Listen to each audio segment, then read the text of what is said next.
दोस्तों, भारत की तरह ग्रीस भी देवताओं में यकीन रखने वाला देश हुआ करता था, जहां देवता इंद्र की तरह देवताओं के राजा ज़्यूस के बेटे हरकुलिस ने पृथ्वी पर जन्म लिया था।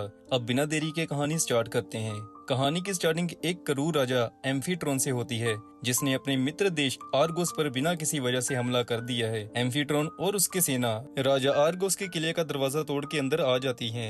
एम्फीट्रॉन आर्गोस के राजा को ललकार के कहता है कि हमें यहाँ खून बहाने की जरूरत नहीं है, मैं और तुम अकेले युद्ध करते हैं, जो जीत गया वो सब कुछ जीत जाएगा।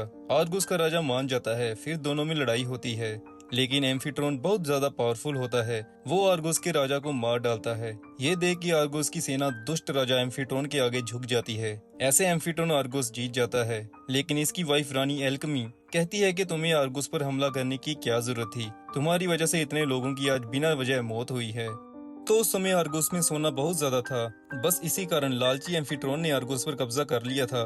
पर रानी एल्कमी बहुत दुखी होती है, वो ज़्यूस की बीवी हेरा के मंदिर जाती है और प्रेयर करती है कि राजा एम्फीट्रॉन की दुष्टता को खत्म करने के लिए कोई उपाय बताइए। हेरा एल्कमी की प्रेयर सुन लेती है और फिर हेरा एल्कमी के सामने प्रकट होकर कहती है कि एम्फीट्रॉन से मुक्ति के लिए तुम्हें ज़्यूस के बेटे हरकुलिस को जन्म देना होगा। हरकुलिस ही तुम्हारे लोगों को एम्फीट्रॉन से मुक्ति दिलाएगा। फिर एल्कमी तैयार होकर अपने बेड में रेडी हो जाती है। फिर देवता ज़्यूस आता है और रानी एल्कमी के साथ शारीरिक संबंध बनाता है, लेकिन वह राजा एम्फीट्रॉन आ जाता है और देखता है कि उसकी बीवी के साथ किसी ने संभोग किया है। एम्फीट्रॉन पूरे राज्य में घोषणा कर देता है कि कोई घुसपैठिया यहाँ आया है, लेकिन मूर्ख एम्फीट्रॉन को ये पता नहीं होता कि वो ज़्यूस था। फिर रानी एल्कमी बच्चे को जन्म देती है। राजा एम्फीट्रॉन को मजबूरन इस बच्चे को अपनाना पड़ता है। वो इस बच्चे का नाम एल्साइडिस रखता है, पर एम्फीट्रॉन रानी एल्कमी को कहता है कि ये कभी अपने बड़े भाई इफिक्लस की बराबरी नहीं कर पाएगा, क्योंकि ये नाजायज है। फिर 20 साल बाद हम एल्साइडस को देखते हैं, जो कि राजकुमारी हीबी के साथ घुड़सवारी कर रहा है। हीबी और एल्साइडस एक दूसरे को बहुत प्यार करते हैं। फिर दोनों एक नदी के किनारे चुम्मा चाटी कर रहे होते हैं। वहाँ एल्साइडस का बड़ा भाई इफिक्लस कबाब में हड्डी बन के आ जाता है। इफिक्लस एल्साइडस से बहुत जलता है। वो रानी को कहता है कि आपके पिता महल में आपका इंतजार कर रहे हैं। हीबी फिर वापस महल चली जाती है।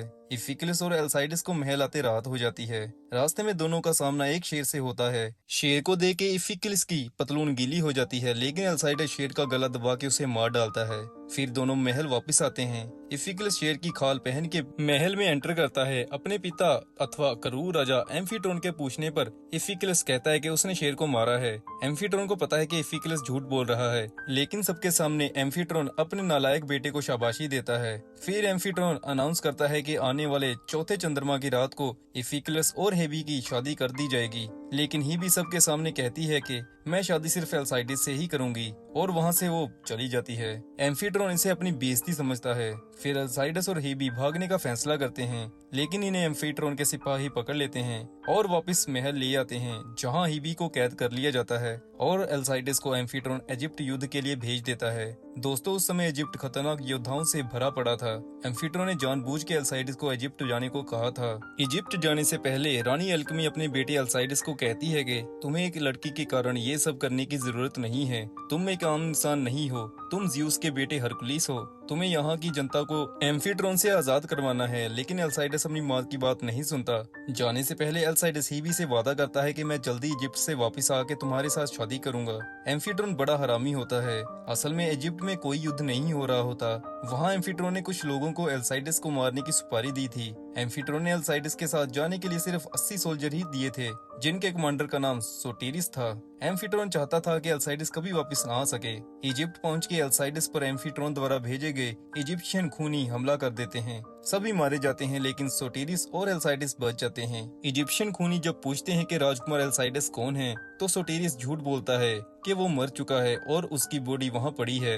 ये सुन के इजिप्शियन खूनी खुश हो जाते हैं और वो इन दोनों को भी मारने लगते हैं, लेकिन एल्साइडस कहता है कि हमें बेच दो। इजिप्शियन खूनी कहते हैं कि तुम दोनों लड़ने में अच्छे हो, तुम्हारे अच्छे पैसे मिलेंगे। एल्साइडस इन्हें अपना नाम देवताओं द्वारा दिया गया बताता है, हरकुलिस। इधर ग्रीस में एल्साइडस के मरने की खबर पहुंच जाती है। एल्साइडस की माँ एल्कमी और हीबी ये खबर सुन के टूट जाती हैं, लेकिन एम्फीट्रॉन और इफिक्लस खुशी से जश्न मनाते हैं। इन दोनों बेवकूफों को क्या पता होता है कि एल्साइडस अभी जिंदा है। इधर इजिप्ट में हरकुलिस और सोटिरिस लूशियस नाम के बंदे को बेच दिए जाते हैं। लूशियस योद्धाओं के डेडली मैच करवाता है, जिन्हें हरकुलिस और सोटिरिस हरा देते हैं। दूसरी तरफ एल्केमी एल्साइडिस की मौत का जिम्मेवार एम्फिट्रॉन को मानती है। वो उसे मारने की कोशिश करती है, लेकिन एम्फिट्रॉन एल्केमी को मार डालता है और कह देता है कि इसने सुसाइड की है। दूसरी तरफ हरकुलिस लूशियस को सुझाव देता है कि इजिप्ट में एक बहुत बड़ी ग्लैडिएटर्स की फाइट होगी। इजिप्ट के 6 सबसे शक्तिशाली योद्धा लड़ेंगे, लेकिन अगर किसी ने उन 6 योद्धाओं को हरा दिया तो हराने वाले को सोने से मालामाल कर दिया जाएगा। लूशियस सोने की बात सुन के सोच में पड़ जाता है, लेकिन वो कहता है कि मेरे पास और भी योद्धा हैं। हरकुलिस कहता है कि मैं उन सभी को हरा दूंगा।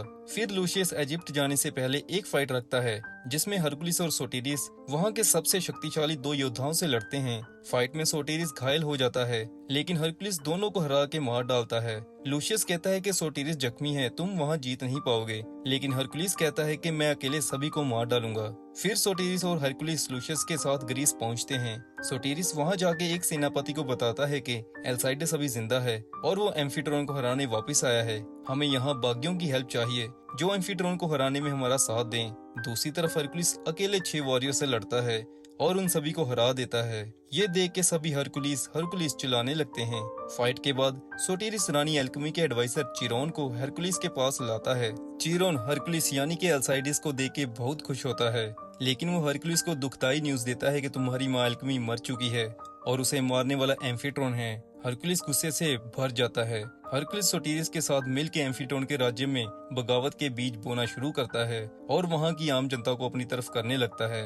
इधर एम्फिट्रॉन को पता चलता है कि सोटिरिस अभी जिंदा है और हरकुलिस नाम के बंदे के साथ यहाँ बगावत कर रहा है। दूसरी तरफ हरकुलिस को मिलने खुद हेरा आती है और हरकुलिस को कहती है कि अगर तुम्हें ये जंग जीतनी है तो तुम्हें अपने असली पिता ज्यूस में विश्वास करना होगा।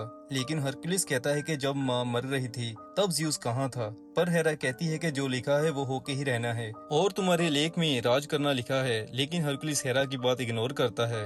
दूसरी तरफ इफिक्लस हेबी को कहता है कि हम दोनों की शादी होके ही रहनी है, एल्साइडिस मर चुका है, तैयार रहना हमारी शादी के लिए। ये सुन के हेबी सुसाइड करने लगती है, लेकिन चिरोन आके हेबी को बचा लेता है और उसे बताता है कि एल्साइडिस अभी जिंदा है। एल्साइडिस हेबी को नदी के किनारे मिलता है, जिसके बाद दोनों खूब प्यार करते हैं। दूसरी तरफ इफिक्लस सोटिरिस के बेटे को किडनैप कर लेता है और सोटिरिस को मजबूर करता है हरकुलिस का पता बताने के लिए। मजबूरन सोटिरिस को हरकुलिस का पता बताना पड़ता है। इफिक्लिस फिर धोखे से हरकुलिस और हीबी को पकड़ लेता है। यहाँ इफिक्लिस को पता चलता है कि हरकुलिस उसका छोटा भाई एल्साइडिस ही है। फिर हरकुलिस को 2 बड़े पिलर्स के साथ चेन से बांध दिया जाता है। हरकुलिस के सामने चिरोन को मार डालता है। ये देख के हरकुलिस को बहुत ज्यादा गुस्सा आता है, लेकिन वो चेन से बंधा होता है, कुछ कर नहीं पाता। फिर हरकुलिस फाइनली आसमान की तरफ देखता है और कहता है कि पिताजी, मैं आप में विश्वास रखता हूँ, मुझे अपनी पावर दीजिए। इतना कहते ही हरकुलिस में कई हजार हाथियों जितनी पावर आ जाती है। वो पिलर्स को अपने हाथों से ही तोड़ देता है।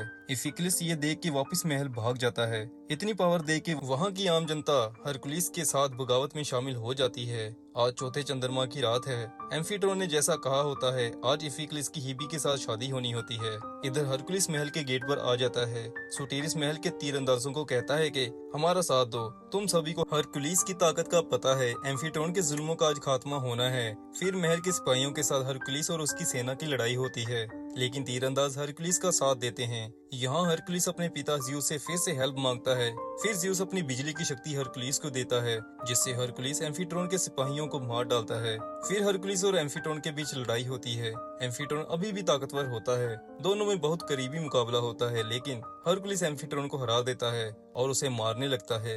लेकिन इफिक्लिस हीबी को खंजर के साथ लेकर वहाँ आ जाता है और हरकुलिस को एम्फिट्रॉन को छोड़ने को कहता है, लेकिन दोस्तों हेबी ब्रेव होती है। वो इफिक्लिस के खंजर को अपने सीने में घुसा देती है और वही खंजर इफिक्लिस के भी आर पार हो जाता है। हीबी नीचे गिर जाती है। हरकुलिस एम्फिट्रॉन को आखिर मार डालता है और अपनी माँ का बदला ले लेता है। मूवी के लास्ट में हम दोस्तों देखते हैं कि हरकुलिस और हीबी की शादी हो गई है और इन्हें एक लड़का होता है, जिससे इनकी फैमिली पूरी हो जाती है। और आखिर में हरकुलिस अपना विशाल साम्राज्य देखता है और सुकून भरी सांस भरता है। ऐसे दोस्तों मूवी खत्म हो जाती है। एक्सप्लेनेशन अगर अच्छा लगा हो तो नुमान सिनेमा को सब्सक्राइब जरूर करिएगा।